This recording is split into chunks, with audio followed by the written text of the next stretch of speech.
I wanted to do a quick video. This is the release date of Final Fantasy VII, and it's one of my favorite, if not my favorite game of all time. And I had to celebrate, and in this case, I celebrated by purchasing the most ultimate edition you could imagine, the first class edition, because they didn't have anything more ultimate than that. And they shipped it in this box. That's a giant box. So I thought, I'm gonna unbox this live and see what, I know what's in here, unless they put something else in here, but let's do a live unboxing of the first class edition. Giant. I didn't put my camera far back enough, my table far back enough to even put this in scope. What do we get? Packaging, as Nikki on my Facebook mentioned, she's like, I bet a man packed this thing. Alright, so here's the gap. So we have a fragile box here, and then we have the gap. So, okay, that is relatively sizable. I guess one of the questions could be, why didn't you pack it? This may be why. There's a small box to the side. Let's put that to the side. And then we'll take out the other box. Okay, so here we go. That's the small box. I imagine this is the game and a few other things in there. So we'll find out. This is the Cloud Strife and Hardy Daytona action figure collector's thing. So let's open the small box first, because this is the piece of resistance. Where's my knife? I just had. That's what happens when you do stuff live. Put it somewhere. Be nice to accidentally step on that later. Where is it? All right. So we'll do it this way. Small box. I imagine, like I said, this is just the game and a few other small items. Lanyard, I believe. There we go. More packing.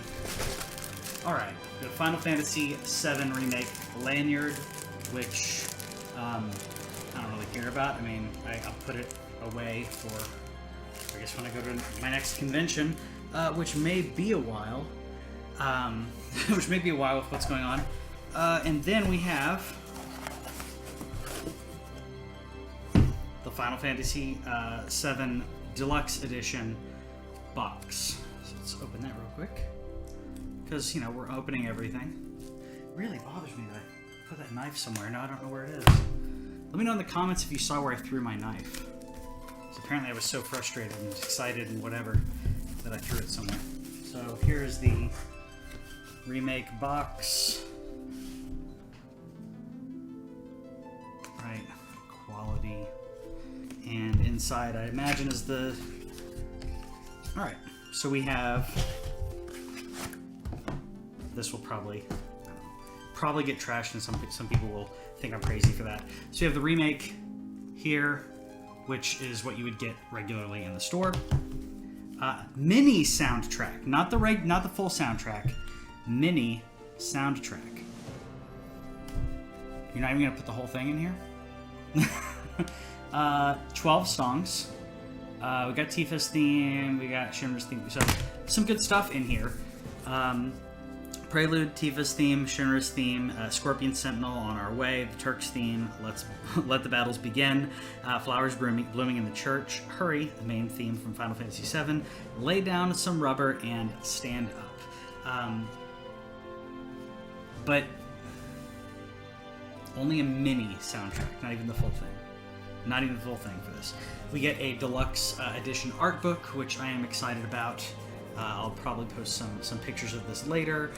Some nice sketches of the characters and trying to reimagine these from their OG characters. And you have essentially the some previous art. Not a lot of the old art, actually, as I'm looking through this.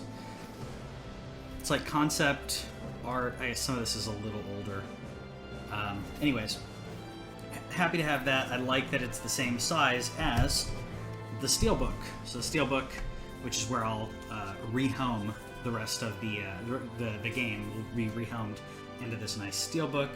We got one of the reactors here, and we have Cloud on the other side. So I'll rehome the disc there, and that's it for the small box. Now on to the giant one. I found my knife. The story has a conclusion, people. The story has a conclusion to the saga of what happened to Patrick's Swiss Army knife. These things are crazy handy, by the way. I'm not a big knife guy, but just the little tiny Swiss Army knives. If you don't have one, they're awesome. If for any use in anything, obviously, you know, not you say, oh, it's not great for the blade. Use something larger. I don't care. This is what's around. It did the job. All right. Large box. Not really padding here. Okay. Oh, here we go.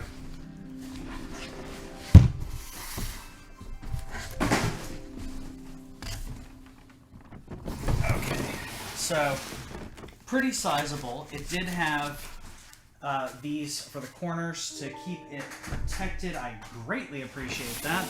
I'm not a crazy stickler for keeping boxes on everything. However, I will keep the box on this. This is nice. It's sleek. It's straightforward. It just says Final Fantasy VII Remake Play Arts Action Figure Cloud Stripe and Harvey Daytona. That's all that you need. You don't need a bunch of fanfare on this thing. We know what this is. Here we go. Yeah, Trevor saying in the comments, don't lose the knife again. I'll try not to. I'm always afraid that I'll accidentally put it somewhere and it'll be like this, opened, and then I'll sit down on it. It's never happened, but no, that's a fear that I think is it's a healthy fear.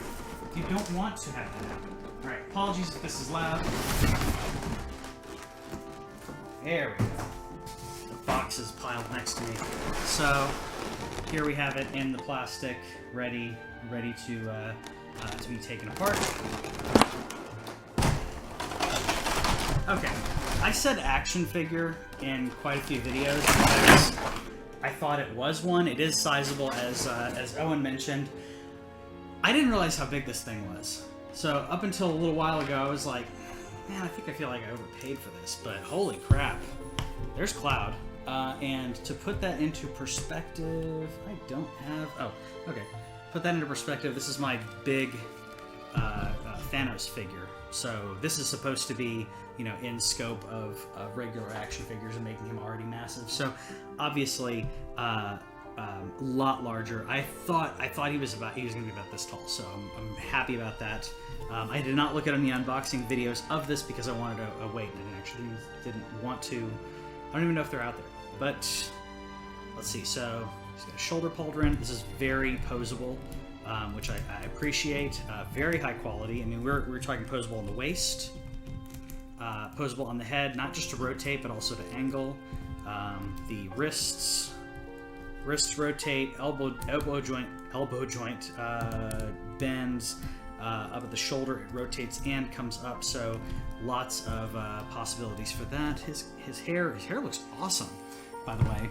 I feel like there's not enough light on that. I'll try to get a zoom in later, but his hair looks awesome. It's a really good...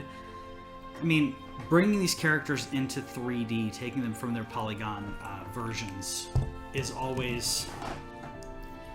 There's always parts that you're filling in your mind, or you're looking at 2D drawings depicting the characters, and then, you know, kind of adding it up in your brain to what the character looks like. But honestly, I think this is pretty good. You got his multiple belt slash waistcoat thing.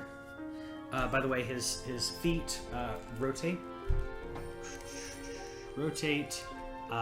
Also, you know, it's a ball joint that also, you know, you can kick the feet up and down, and then the toes motion as well. I should have had multiple cameras for this. I apologize, I didn't have this like ready, but that guy, pretty big. We'll put him right over here. Apologies, you hear those bells in the background. That's the dog telling me she wants to go out, so I'll let her out here in a minute. So with the character, you have multiple hands that you can attach to him, depending on what pose you want him to be in. Right now, he has the closed fists, which I appreciate because they're completely closed. It's not a hole inside to put the sword in. I want to see just a closed fist. If I want to see a closed fist, here's the Buster Sword again. I mean, the scale is exactly what we want. It looks great. The detail is really cool. If you can see the detail on the edge of that blade, it looks amazing. So I can. There's a couple different hand gestures. So you have completely open. You have like 2 fingers. I guess you could do like kind of piece kind of thing. Closed hand with a hole in the middle, and there's actually a couple different versions of that. So that'll be cool to be able to pose in. This, yeah. So this is the bike. Oh, wow. It rotates left, rotates right. Look at that. Look at that.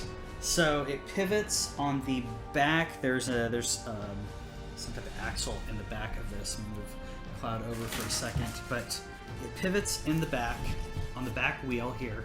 So keeping the wheels stationary. The back wheels stay stationary to move, and the front and pop. There's for your right turn. For those of you who are physics majors or any type of science knowledge, this is not efficient in a rotation, but it looks really cool. It looks really cool. It's massive. Look at the scope on that. Actually, if I pop it down like this, I think you'll be able to see it a little bit better.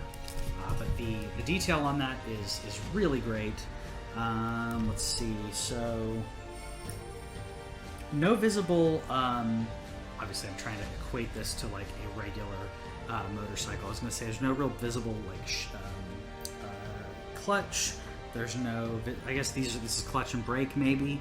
Again, I'm trying to equate this to like real world motorcycles. And then the back, no visible shifter there, but pretty darn awesome, massive thing. And then if I want to put him on the bike,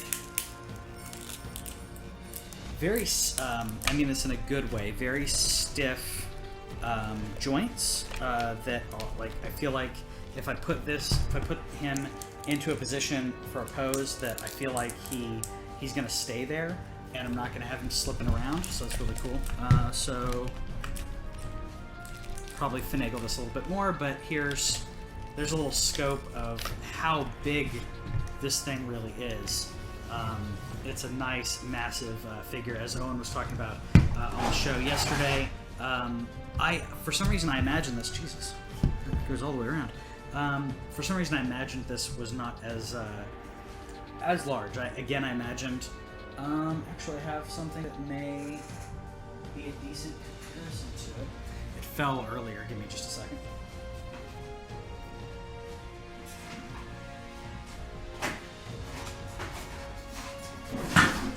Yeah, I'm a clumsy oaf. If you guys didn't know that. So, this fell off my desktop earlier. But this is a swoop bike from Star Wars. So when I was a kid, it was one of the coolest bikes. I mean, obviously the Harley Davidson is amazing, but the swoop bike from Shadows of the Empire, like that's the Star Wars Shadows of the Empire swoop bike in comparison to this. So we're on a different level here. It's amazing. I love it. I'll pose it up, make sure it looks really good, and it's going to go to the side of my desk for quite a while until I put up a shelf that will fit it and that's worthy of this display. The Barrett, I've seen the Barrett for that is also Play Arts. Now that I've seen this quality, I get why they're expensive. I think I may have to get Barrett. I want Tifa. I hope to make an Eris. I've seen Barrett. I think they're coming out with Tifa, but yeah, I think I need to get at least those. I don't know if the Red 13 is going to be in there, but there's certain characters that I think I really want to have in my collection. And this was a good start. If I end up getting more, this was a great start to it. If I don't end up getting more, that's okay. This is so iconic to the game, and getting this, because this is the first Final Fantasy VII, first of the games. They haven't said how many there are going to be. So Final Fantasy VII Remake is part 1 of a larger story. I don't know how many we're going to get in total. Like I said, I'd imagine 3, but we'll see what happens. But this is iconic to the whole series. It's not the whole series. To the whole game. Even though it's in one of the earlier stages of the game, it's still iconic. It's still wonderful, and I absolutely love it. So let me know what you think in the comments about the figure, and do you think it was worth the first class edition price? Let me know in the comments, and yeah, see you later.